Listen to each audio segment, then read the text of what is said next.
Assalamualaikum warahmatullahi wabarakatuh. Baik anak-anak, sebelum kita belajar, kita mulai berdoa dulu. Doa sebelum belajar. Bismillahirrahmanirrahim.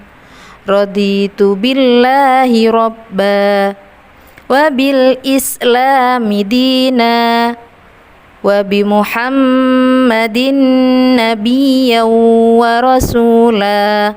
Rabbi zidni ilma warzuqni fahma. Amin ya rabbal alamin. Anak-anak, untuk kali ini kita belajar buku tema 4 subtema 3 ya. Judulnya hidup bersih dan sehat di tempat bermain. Agar semangat dalam berusaha, ini Ustazah ada sedikit motivasi untuk kalian. Usaha tanpa doa adalah sombong. Doa tanpa usaha adalah sia-sia. Jangan lupa akhiri dengan tawakal. Berserah diri kepada Allah Subhanahu wa taala. Pada tema 4 subtema 3 kali ini kita akan belajar yang pertama, sikap yang harus dimiliki agar terwujud persatuan ketika bermain. Yang kedua, membuat kerajinan dari tanah liat dan plastisin. Yang ketiga, informasi penting dalam suatu bacaan. Dan yang terakhir, menentukan bangun ruang sesuai sisi, sudut, dan titik sudut. Oke, sekarang Ustazah akan menjelaskan sikap yang mencerminkan persatuan ketika bermain. Anak-anak tentu pastinya bermain ya. Yang pertama, kekompakan. Pernah lihat lomba ini enggak? Ini lomba apa ya? Nah, di situ kita harus kompak berjalannya bersama-sama pada lomba ini. Yang kedua, tidak pilih-pilih teman. Nah, di situ ada gambar Upin Ipinnya. Di situ ada yang beragama Islam, ada yang beragama Jarjit, agamanya apa ya? Hindu ya. Di situ macam-macam agama, tapi mereka tetap berteman dan bermain bersama. Jadi tidak pilih-pilih teman. Yang ketiga, ini bersikap sopan. Nah, ada Pak Guru, ada anak-anak. Bagaimana kalau ada orang tua yang ada di depan kita? Apa yang harus kita lakukan? Kita berjalan atau bersikap sopan pada mereka. Berbicara baik dan lembut. Jadi kita tidak boleh membentak-bentak teman-teman loh ya. Apalagi kalau kita marahan, hei kamu, nah, tidak boleh. Kita harus bicara baik dan lembut. Yang kedua, berlapang dada atau ikhlas dan rendah hati. Pada saat kita bermain dan kalah, kita harus tetap ikhlas dan berlapang dada dan tidak boleh marah-marah pada temannya. Materi selanjutnya yang akan kita pelajari yaitu membuat kerajinan dari tanah liat. Nah, anak-anak, pernahkah kalian melihat benda yang terbuat dari tanah liat? Di sini ada beberapa contoh, antara lain yang pertama ada teko dan cangkir. Teko dan cangkir biasanya digunakan sebagai tempat air dan bisa digunakan untuk minum. Yang kedua ada gambar boneka dari tanah liat. Yang ketiga ada gambar vas bunga atau kendi yang biasanya dibuat sebagai tempat meletakkan bunga, atau kendi bisa juga digunakan sebagai tempat air. Dan gambar yang terakhir yaitu adalah tempat pensil yang terbuat dari tanah liat. Ada lagi contoh lain yang kita jumpai dalam kehidupan sehari-hari, yaitu misalnya genteng yang terbuat dari tanah liat, kemudian ada juga batu bata, dan ada juga cobek. Selanjutnya, di sini kita bisa melihat ada beberapa bahan yang digunakan untuk membuat kerajinan dari tanah liat. Yang pertama, ada tanah liat itu sendiri. Yang kedua, ada air. Yang ketiga, ada papan kayu. Dan yang terakhir, ada model atau gambar contoh yang benda yang mau kita buat.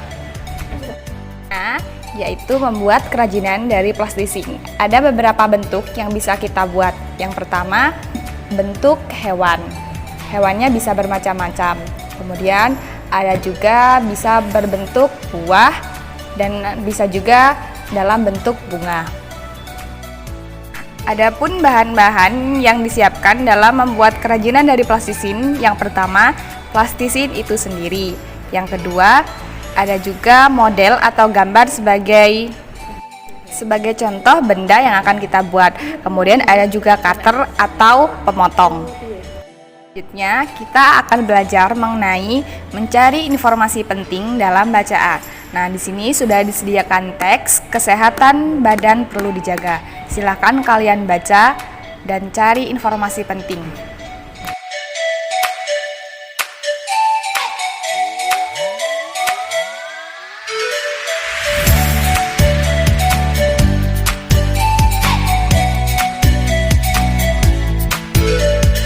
Anak-anak, apakah kalian sudah mendapatkan informasi penting dalam bacaan tadi?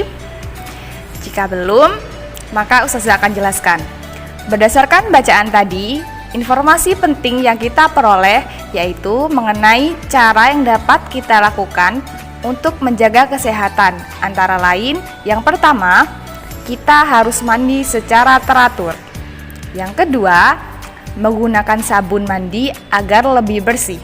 Dan yang ketiga, mencuci tangan sebelum makan.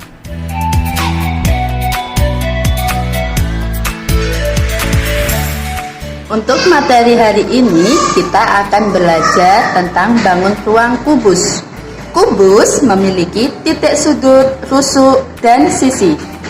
Coba kita hitung bersama-sama mulai dari titik sudut. Titik sudut adalah titik yang ada di pojok.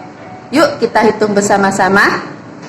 1, 2, 3, 4, 5, 6, 7, 8. Oke, jadi titik sudut pada bangun ruang kubus jumlahnya ada 8. Selanjutnya adalah rusuk. Rusuk pada bangun ruang kubus yaitu garis tepi. Yuk kita hitung bersama-sama jumlah rusuknya. 1, 2, 3, 4, 5, 6, 7, 8, 9, 10, 11, 12. Jadi jumlah rusuk pada bangun ruang kubus berjumlah 12. Berikutnya adalah pada sisi bangun ruang kubus. Sisi adalah tembok. Yuk kita hitung bersama-sama jumlah sisi pada bangun ruang kubus. 1, 2, 3, 4, 5, 6. Jadi jumlah sisi pada bangun ruang kubus adalah 6. Jadi bangun ruang pada kubus yaitu memiliki 8 titik sudut, 12 rusuk, dan 6 sisi.